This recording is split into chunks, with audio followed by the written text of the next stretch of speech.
fashion isn't just clothes. It's confidence, it's storytelling. That's how we show up to the world.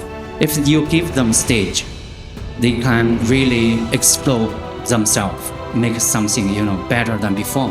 It just shows the power of that culture exchange. It's really, really important. And the creativity is not only in aesthetics, it's also in business model.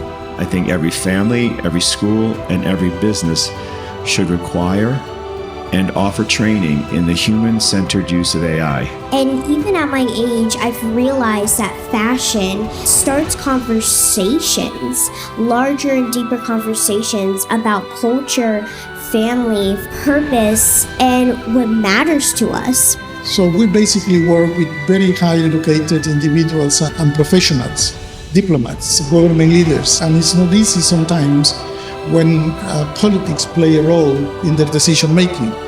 But still the Institute and the United Nations is committed younger generations to the future of the planet.